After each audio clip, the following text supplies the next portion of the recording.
الحمد لله رب العالمين، والصلاة والسلام على سيدنا ونبينا وإمامنا وقدوتنا محمد وعلى آله وصحبه أجمعين. مشاهدي الأكارم، سلام الله عليكم ورحمته وبركاته. أهلا وسهلا ومرحبا بكم في برنامجكم رسالة سلام. هذا البرنامج سنحاول أن نتدارس فيه نحن وإياكم السيرة النبوية التي جاءت في الكتب الصحاح وفي كتب المغازي وغيرها من أجل الاقتداء برسول الله صلى الله عليه وسلم. ومن خلال قراءة كتب السير وجدنا أن كثيرا من المعلومات تغيب عن كتب السير لبعدها عن كتب المجامع كصحيح البخاري وصحيح مسلم والجامع الصحيح للترمذي وغيرها من هذه الكتب التي حوت كثيرا من حياة رسول الله صلى الله عليه وسلم. فإذا اقتصرت كتب المغازي على ميلاده عليه السلام وعلى المغازي وغزواته ورحلاته، فإن كتب المجاميع قد أتت بكل تفاصيل حياته صلى الله عليه وسلم، لم يغب منها شيء.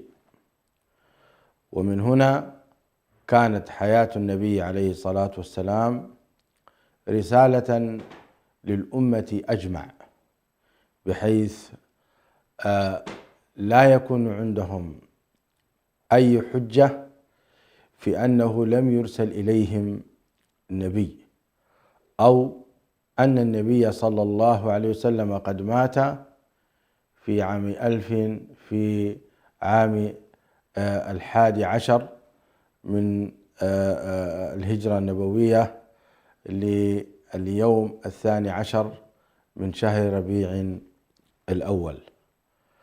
هذه الوفاة لا تعني انقطاع الوحي أو لا تعني ضياع الوحي أو ذهابه، فإنما هي تعني بشرية النبي صلى الله عليه وسلم، ولكن الموروث الذي ورثه النبي صلى الله عليه وسلم لأمته موجود. أين هو هذا الموروث؟ وكأن النبي صلى الله عليه وسلم حي بين أيدينا، نجده في كتاب الله عز وجل وفي سنة رسوله صلى الله عليه وسلم الدقيقة المفصلة في كتب المجامع. فمثلا كيف كان يأكل، كيف كان يشرب، كيف كان يمشي، كيف كان يأتي، كيف كان يتكلم، كيف كان ينزل عليه الوحي صلى الله عليه وسلم، كيف كانت حياته مع أهله وفي بيته، كيف كان صلى الله عليه وسلم يتعامل مع الأطفال ومع الكبار ومع الشباب، كيف كان صلى الله عليه وسلم يشتري حاجته، كيف كان يبيع، كيف كان يتعامل في كل حياته.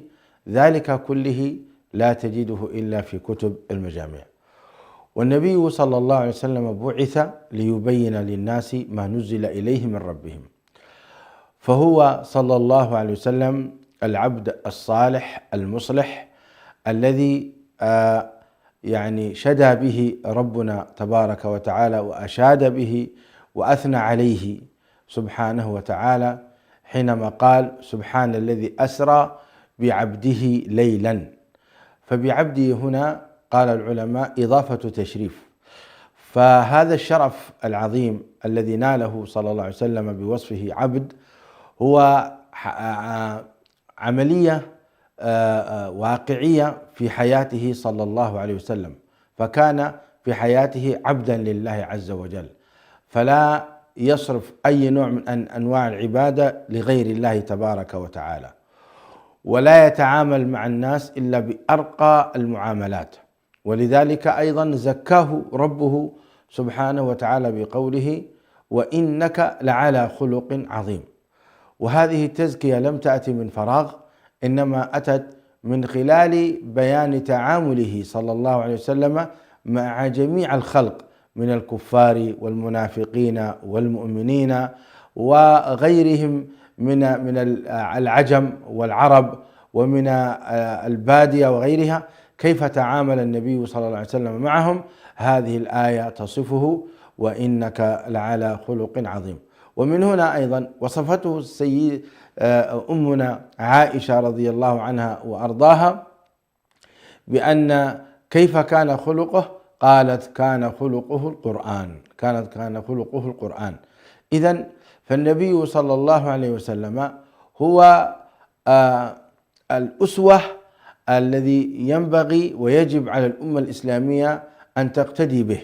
فكيف تقتدي به إذا كانت تجهل عن حياته التفصيلية صلى الله عليه وسلم؟ فنحن يجب علينا كمسلمين أن نتعلم جميع تفاصيل حياته عليه الصلاة والسلام. وكتب المجاميع أتت بهذه التفاصيل، والله جزاهم الله خيرا، لم يتركوا لنا شيئا، حتى كيفية قضاء الحاجة ذكروها لنا بالتفصيل، لأنهم علموا وفقهوا أن هذا النبي هو الوحي المنزل. ولذلك قال الله تبارك وتعالى في كتابه العزيز: وما ينطق عن الهوى إن هو إلا وحي يوحى. فالنبي الكريم صلى الله عليه وسلم جميع أعماله الجبلية وغير الجبلية تعتبر وحيا وأنزل من الله تبارك وتعالى. وتكفينا هذه الآية. وإن كان هناك خلاف بين أهل العلم، هل نحن نتبع النبي عليه الصلاة والسلام فيما قاله وعمل به وأقر به، أم نتبعه في كل جوانب حياته؟ فهنا فصل العلماء، ولكن الآية واضحة في قوله تعالى: لقد كان لكم في رسول الله أسوة حسنة. فمن اتبع النبي صلى الله عليه وسلم في كل صغيرة وكبيرة لا يلام، فإن النبي صلى الله عليه وسلم قدوة، حتى جبليا لا يأتي بما يخالف الشريعة عليه الصلاة والسلام. وجبليا هو المخلوق الطيب المبارك عليه الصلاة والسلام. فإذا كان الله عز وجل قد قال: لقد خلقنا الإنسان في أحسن تقويم، أول من تنطبق عليه هذه الآية الكريمة هو رسولنا الكريم صلى الله عليه وسلم. كمله الله عز وجل خلقا وخلقا وعقلا وحكمة، وملأه ليكون قدوة للعالمين، قدوة إلى قيام الساعة. فهو حي صلى الله عليه وسلم بعلمه، فهو حي صلى الله عليه وسلم بسنته، فهو حي بالكتاب الذي ورثه أمته، كتاب الله عز وجل، الذي قال الله عز وجل فيه: إنا نحن نزلنا الذكر وإنا له لحافظون. ومن حفظ الله عز وجل للكتاب حفظه سبحانه وتعالى للسنة النبوية.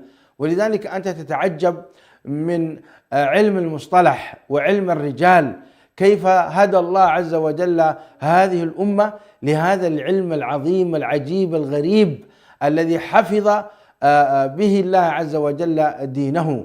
وكتبت الكتب، لو تكلمنا عن الكتب وكتب الرجال وكيف كانوا يحققون في الرجل الواحد ويسألون عنه من هو وكيف يزكونه وكيف يجرحونه، لا يمر أي راوي على الأئمة العظام أبدا حتى يزكونه أو يجرحونه. هذا العلم هو علم هذه الأمة، فريد من نوعه لا تجده في الأمم الأخرى. كل ذلك من أجل الحفاظ على سنة النبي صلى الله عليه وسلم. أما وقد حفظت فلما لا ندرسها؟ لما لا نعلمها؟ لما لا نتعلم السنة أكثر وأشد ما نتعلم الطب، أكثر وأشد مما أن نتعلم الهندسة؟ فكما قال بعض أهل العلم: الطب هو يعلمك الجسد، هذا الجسد حتى يكون صحيحا طيبا وحتى يكون معافا، فأنت تتعلم الطب. ولكن السنة النبوية تعلمك تحفظ جسدك وتحفظ أيضا روحك. الهندسة نعم تبين لك المباني، وهذه المباني أنها كيف تبنى وكيف تكون وكيف تنفع العباد، وفي لحظة واحدة من الزلازل تنتهي في ربع ثواني. هذه المباني تنتهي بزلزال، لكن الروح تبقى وتحيا عند الله عز وجل إذا كانت على خير في حياتها وعلى الطاعة. الشاهد على كل حال، لا أريد أن أطيل في المقدمة مشاهدي الأكارم. نحن نحتاج أن ندرس تفاصيل حياة النبي صلى الله عليه وسلم من خلال كتب المجاميع.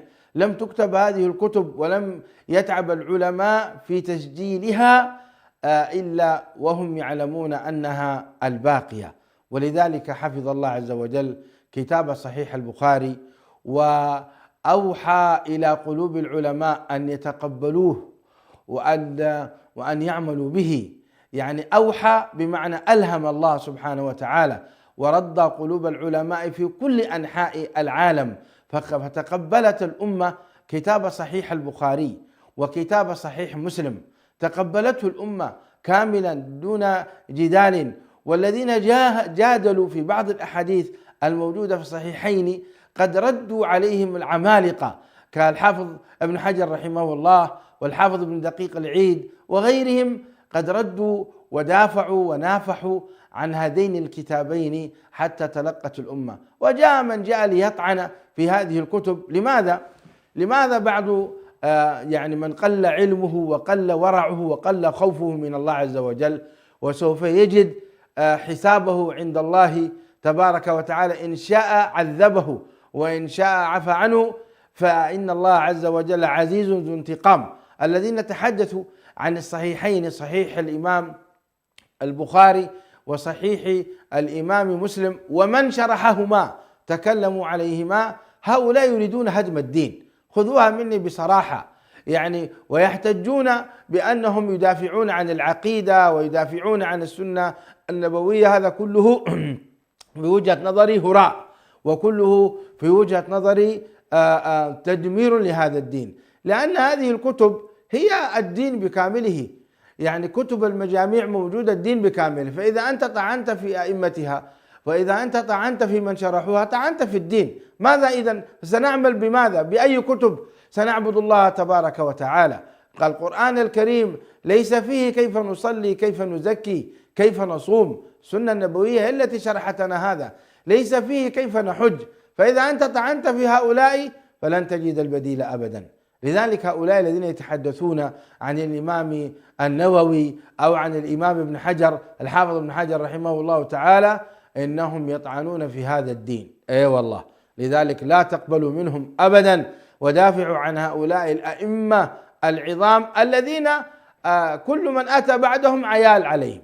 كل من أتى بعد الإمام الحافظ ابن حجر عيال عليه، وكل من أتى بعد الإمام النووي عيال عليه. ولذلك يجب علينا مشاهدي الأكارم أن نحترم هذه الجهود المباركة وأن نترحم عليهم وأن نستفيد من علمهم وأن نسلك مسلكهم. قال الله تبارك وتعالى: ومن يشاقق الرسول من بعد ما تبين له الهدى ويتبع غير سبيل المؤمنين نوله ما تولى ونصله جهنم وساءت مصيرا. الآية مرة أخرى: ومن يشاقق الرسول من بعد ما تبين له الهدى ويتبع غير سبيل المؤمنين نوله ما تولى ونصله جهنم وساءت مصيرا. هذه الآية وعيد شديد لمن كان له قلب أو ألقى السمع وهو شهيد.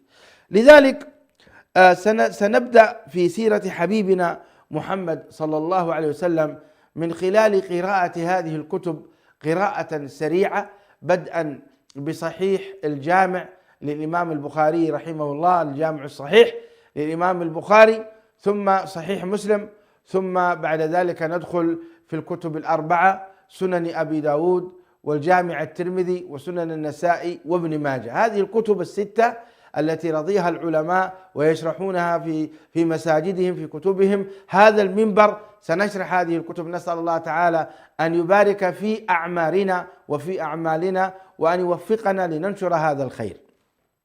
إذا عملت الأمة بسنة نبيها عزت وقويت. أرأيتم كيف حارب أهل غزة أقوى دولة في العالم وهي أمريكا؟ الآن الحرب في غزة بين أمريكا وبين أهل غزة فلسطين، وليس إسرائيل. إسرائيل انتهت من زمان وليس لها قوة أبدا تواجه هؤلاء المؤمنين. رأيتم ما معنى الصلاح؟ لما صلح أهل غزة يعني نحسبهم الله حسيبهم، معظمهم صلى وصام وزكى وقال حسبنا الله ونعم الوكيل، قال اللهم خذ من دمائنا ما حتى ترضى. هذه العبارات لم نكن نسمعها أو نقرأها إلا أيام الصحابة، اليوم أصبحنا نقرأها ونسمعها من هؤلاء الغزاويين. 16 عاما تربوا، 17 عاما ربوا أبنائهم، حفظوا القرآن، صلوا صاموا وحدوا الله، ابتعدوا عن الخرافات، تآلفوا على الحق، ألف الله بين قلوبهم، ثم انطلقوا مجاهدين في سبيل الله فأنزل الله السكينة في قلوبهم وسوف يثيبهم فتحا قريبا إن شاء الله في هذه المعركة. هذه سنن الله عز وجل الشرعية التي وعد الله عز وجل بها عباده. أبشروا يا أهل غزة بالنصر. نعود إلى حديثنا. هؤلاء أهل غزة لما كان عندهم كتيبة اسمها الحفظة، كلهم حفاظ، كتيبة. متى سمعنا بهذا؟ انظروا إلى هذه الدول الإسلامية، هل عندها كتيبة لحفاظ الله لكتاب الله عز وجل؟ عندهم حفاظ للقرآن الكريم، كتيبة أو لواء كامل ليس فيه إلا القرآن الكريم؟ أمريكا لا ترضى بهذا، يعني هؤلاء الناس لا يرضون بهذا، هذه القيادات لا ترضى بهذا. لكن أهل غزة كتيبة كاملة عندهم، هم يعني من الحفظة لكتاب الله عز وجل. كل من كان شخصا قويا في حفظ كتاب الله سلم قيادة أعلى، سلم قيادة أعلى، يعني ترتيب على كل ما كان قريبا من الله عز وجل وحقق يعبدونني لا يشركون بي شيئا تولوه قيادة. يا سلام، هذا هو النصر المبين، والأعداء يعرفون هذا جيدا. كلما نحن تمسكنا بديننا وعملنا بكتاب ربنا لا يستطيعون علينا أبدا، لا يستطيعون علينا أبدا. ولذلك لما كان النصر من عند الله يا إخواني ويا أخواتي، كان طلب الله عز وجل الوحيد يعبدونني لا يشركون بي شيئا. قال الله تبارك وتعالى وما النصر إلا من عند الله. قال تعالى وما النصر إلا من عند الله العزيز الحكيم، وما النصر إلا من عند الله إن الله عزيز حكيم. فالنصر من الله. وكيف نحصل عليه؟ يعبدونني لا يشركون بي شيئا، بمعانيها وبمختلف مفرداتها. كلمة النصر لا تأتي إلا بعد أن يعبدونني لا يشركون بي شيئا. محص أهل غزة، وأسأل الله أن يكونوا قد تجاوزوا المحنة والآن يأتيهم النصر بإذن الله والقوة، وما ذلك على الله بعزيز.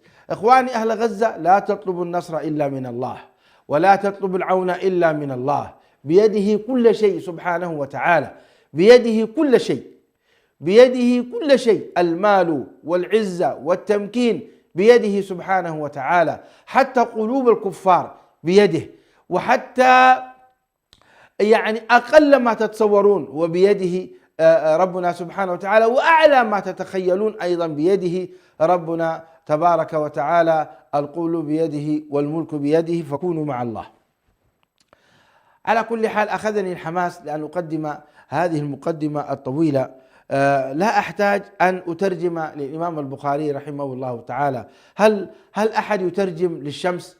يذهب ويعرف عن الشمس ويقول الشمس هي عبارة عن قمر فيه نار وفيه كذا وهو عبارة عن كذا. الشمس كل الناس تعرف الشمس. وهكذا الإمام البخاري، العلماء الكبار والصغار والجوامع والجامعات والمدارس تعرف من هو الإمام البخاري رحمه الله تعالى. لذلك لا حاجة لنا أن نعرف به. كذلك لا حاجة لنا أن نعرف أيضا بكتابه وتفاصيل ما ذكر في هدي الساري في بيان مقدمة شرح صحيح البخاري. لا حاجة لنا إذن إلى ذلك، إنما ذلك للأئمة الكبار، ونحن طلاب علم صغار، فسنكتفي بقراءة أحاديث نبينا محمد صلى الله عليه وسلم ونعلق عليها سريعا. قال الإمام البخاري رحمه الله تعالى. طبعا أخوكم العبد الفقير برهان سعيد لديه سند إلى رسول الله صلى الله عليه وسلم من خلال 3 شيوخ، من خلال الشيخ خالد الندوي والشيخ بلال الندوي أيضا، وشيخنا الشيخ حمد بن حمد الشيخ حمد بن يوسف الشيخ يوسف بن حمد المزروعي إلى رسول الله صلى الله عليه وسلم. هذين الكتابين، كتاب صحيح مسلم وكتاب صحيح البخاري. ولدي سند من الشيخ بلال الندوي في الكتب 8، وهي الكتب 6 يضاف إليها كتاب موطأ الإمام مالك، وكتاب موطأ الإمام مالك، وكتاب مسند الإمام أحمد. وأنا لست حقيقة عالما في الحديث، لكن أحب أن أكون مع هذا الصف، لأن النبي صلى الله عليه وسلم قال: المرء مع من أحب. فأنا أحب أن أكون مع هؤلاء الأئمة العظام الذين حفظوا سنة رسول الله صلى الله عليه وسلم. وكم كانت سعادتي إخواني ومشايخي لما ذكر في السند الإمام الحافظ ابن حجر العسقلاني رحمه الله تعالى، وذكر في السند طبعا أئمة وعلى رأسهم رسول الله صلى الله عليه وسلم. سعدت بذلك كثيرا جدا، وبهذا تحل الخير والبركة مع هؤلاء. قال الله تعالى: واتبع سبيل من أناب إليه. هؤلاء الذين اتبعوا سبيل الله تبارك وتعالى. قال تعالى: واتبع سبيل من أناب إليه. وقال الله تبارك وتعالى: ومن يطع الرسول فأولئك مع الذين أنعم الله عليهم من النبيين والصديقين والشهداء والصالحين وحسن أولئك رفيقا. إن لم يكن الرسول الكريم عليه الصلاة والسلام والصحابة الكرام وأئمة الحديث من هؤلاء، فمن إذن هؤلاء الذين أنعم الله عليه؟ أي نعمة أعظم من نعمة كتاب الله وسنة رسوله صلى الله عليه وسلم. فمن أراد أن يأخذ السند عن العبد الفقير فأنا مستعد، ومن أراد أن يأخذه بسند عالم المشايخ فهم موجودون أحياء في الهند وباكستان وفي أثيوبيا وفي المملكة العربية السعودية ودول الخليج موجودين والحمد لله. وهكذا ربنا عز وجل حفظ دينه، شاء من شاء وغضب من غضب. حفظ الله تبارك وتعالى هذا الدين بقول رسول الله صلى الله عليه وسلم: لا تزال طائفة من أمتي ظاهرين على الحق قاهرين لعدوهم حتى تقوم الساعة، أو كما قال النبي عليه الصلاة والسلام: وقد سئل أين هم فقال في بيت المقدس وأكناف من بيت المقدس. إذن نبدأ في سرد هذه الأحاديث. سنقرأ اليوم 5 أحاديث إن شاء الله قراءة سريعة وكلها معروفة لديكم، ونأخذ منها إن شاء الله العبر. لماذا بدأ العلماء بهذه الأحاديث؟ سنذكر ذلك أثناء الشرح إن شاء الله، وهو ليس شرحا وإنما تعليق سريع. قال الإمام البخاري رحمه الله تعالى: حدثنا الحميدي عبد الله بن الزبير قال حدثنا سفيان قال حدثنا يحيى بن سعيد الأنصاري قال أخبرني محمد بن إبراهيم التيمي أنه سمع علقمة بن وقاص الليثي يقول: سمعت عمر بن الخطاب رضي الله تعالى عنه على المنبر قال: سمعت رسول الله صلى الله عليه وسلم يقول: إنما الأعمال بالنيات وإنما لكل امرئ ما نوى، فمن كانت هجرته إلى دنيا يصيبها أو إلى امرأة ينكحها فهجرته إلى ما هاجر إليه. يا سلام، أسماء عظيمة، أسماء طيبة، أسماء مباركة خلدها الله عز وجل إلى يوم القيامة، أبقاها الله سبحانه وتعالى. قال الإمام البخاري رحمه الله: حدثنا الحميدي عبد الله بن الزبير. نحتاج أن نقرأ في سيرة هذا العالم، من هو الحميدي؟ ثم قال: حدثنا سفيان الثوري الإمام العالم رحمه الله تعالى. ثم قال: يحيى بن سعيد الأنصاري. نحتاج نتأكد هل هذا سفيان بن عيينة أو سفيان الثوري؟ كذلك يحيى بن سعيد الأنصاري. ثم قال: محمد بن إبراهيم التيمي. أنا فقط حبيت أن أمر على هذه الأسماء الطيبة الطاهرة، لا لأن نريد أن نترجمها سيأخذ منا وقتا طويلا، ولكن حفظ الله عز وجل بهذا الإسناد. وهذا أول إسناد نقرأه، وبعد ذلك لن نقرأ الأسانيد، سنقرأ النص النبوي مباشرة.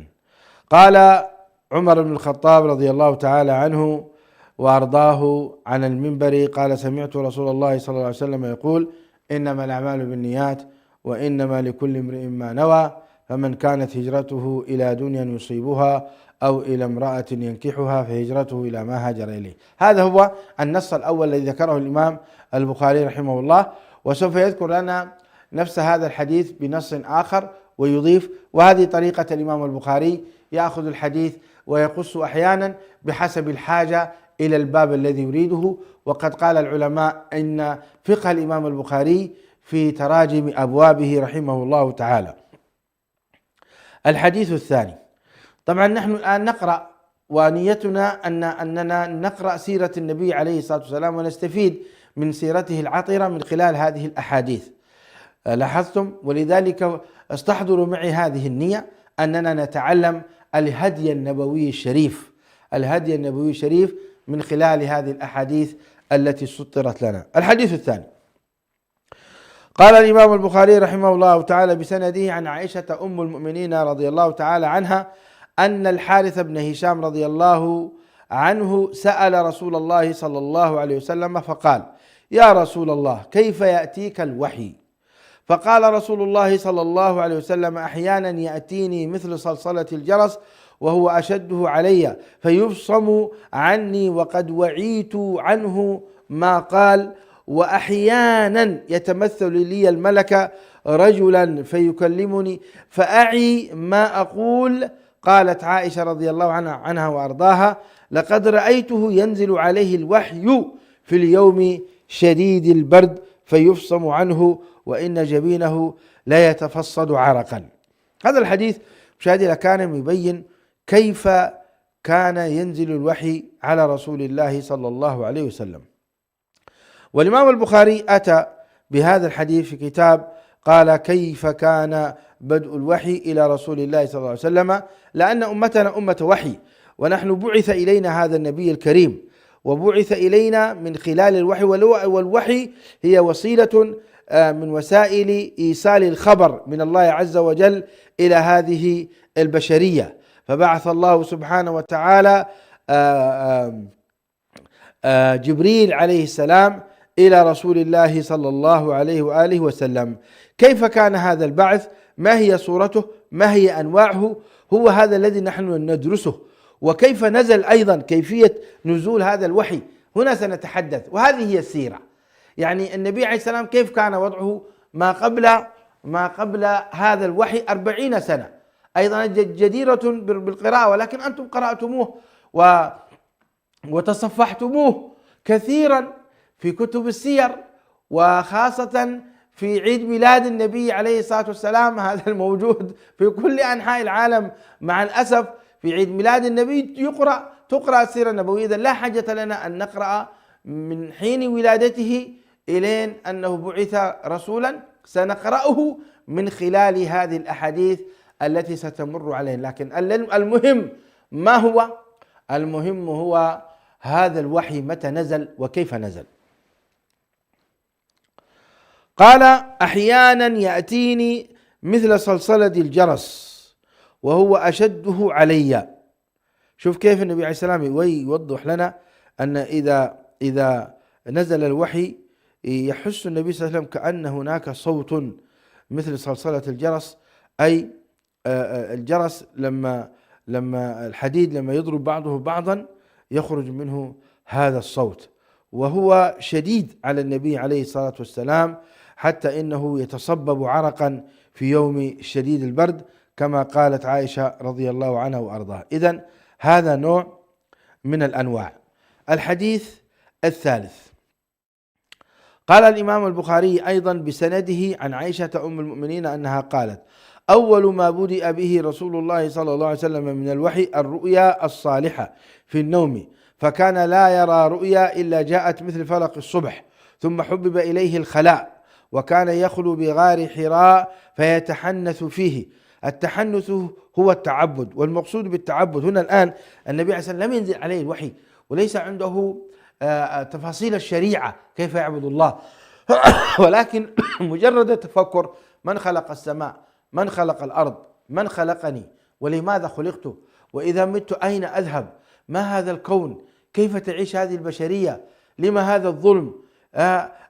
من سيحاسبهم؟ هذه الأمور هي تسمى التحنث، ويسمى التعبد، ويسمى التفكر. ولذلك أمر الله عز وجل عباده أن يتفكروا، أفلا يتفكرون في آيات كثيرة. والتفكر في الله سبحانه وتعالى في مخلوقاته من أعظم أنواع العبادات.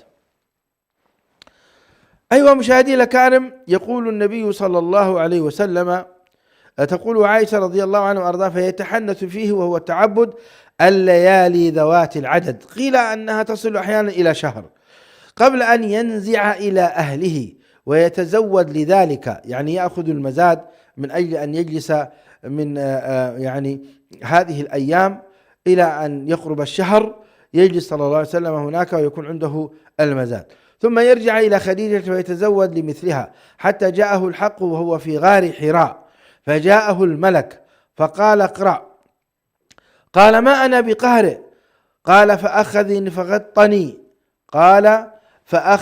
فغطني حتى بلغ مني الجهد، ثم أرسلني فقال: اقرأ. قلت: ما أنا بقارئ.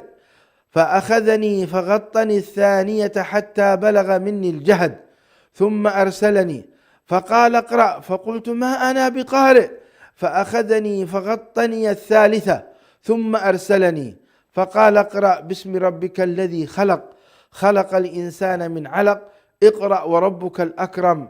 فرجع بها رسول الله صلى الله عليه وسلم يرجف فؤاده، فدخل على خديجة بنت خويلد رضي الله عنها فقال: زملوني زملوني، فزملوه حتى ذهب عنه الروع، فقال لخديجة وأخبرها الخبر، قال: لقد خشيت على نفسي. فقالت خديجة رضي الله عنها وأرضاها: كلا والله ما يخزيك الله أبدا، إنك لتصل الرحم وتحمل الكل وتكسب المعدوم وتقري الضيف وتعين على نوائب الحق. فانطلقت به خديجة حتى أتت به ورقة بن نوفل ابن أسد بن عبد العزى بن عم خديجة، وكان امرأ تنصر في الجاهلية، وكان يكتب الكتاب العبراني، فيكتب من الإنجيل بالعبرانية ما شاء الله أن يكتب، وكان شيخا كبيرا قد عمي. فقالت له خديجة: يا ابن عم، اسمع من ابن أخيك. فقال له ورقة: يا ابن أخي، ماذا ترى؟ فأخبره رسول الله صلى الله عليه وسلم خبر ما رأى. فقال له ورقة: هذا الناموس الذي نزل على موسى، يا ليتني فيها جذعا، ليتني أكون حيا إذ يخرجك قومك. فقال رسول الله صلى الله عليه وسلم: أو مخرجيهم؟ قال: نعم، لم يأتي رجل قط بمثل ما جئت به إلا عودي، وإن يدركني قومك أنصرك نصرا مؤزرا.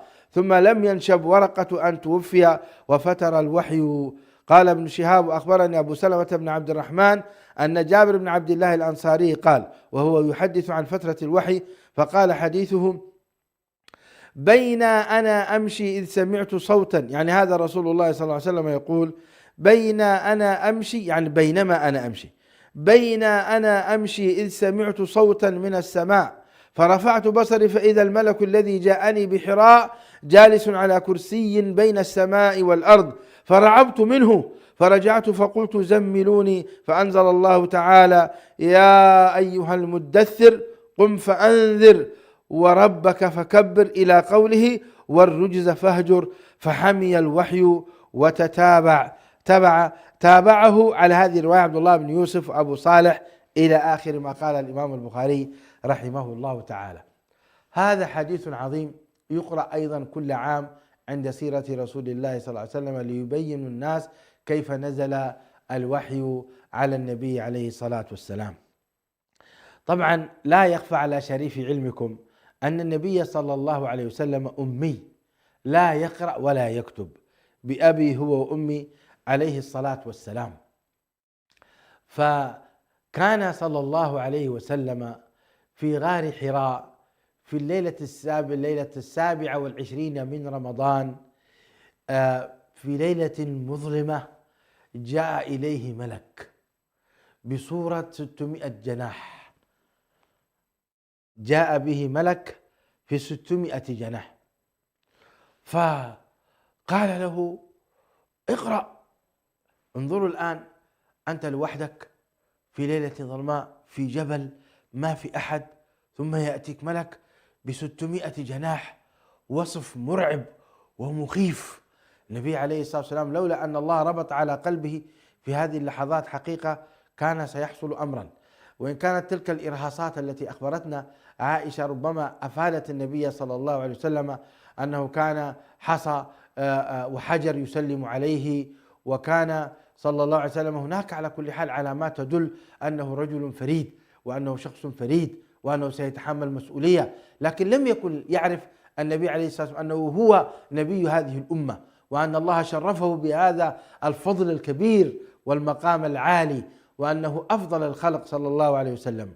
على كل حال الموقف كان صعب. قال اقرأ، قال ما أنا بقارئ، فغطه.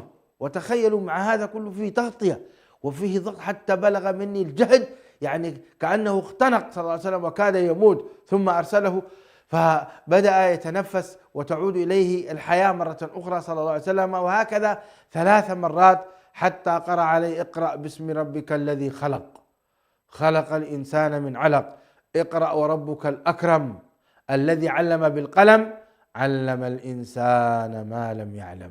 هذه أول آيات من كتاب الله عز وجل نزلت على رسول الله صلى الله عليه وسلم، فنزل صلى الله عليه وسلم تلك الليلة يعني خائف ووجل يرجف فؤاده كما وصفت ذلك عائشة رضي الله عنها وارضاها. فأتى إلى خديجة وقد هيأ الله عز وجل لنبيه امرأة صالحة.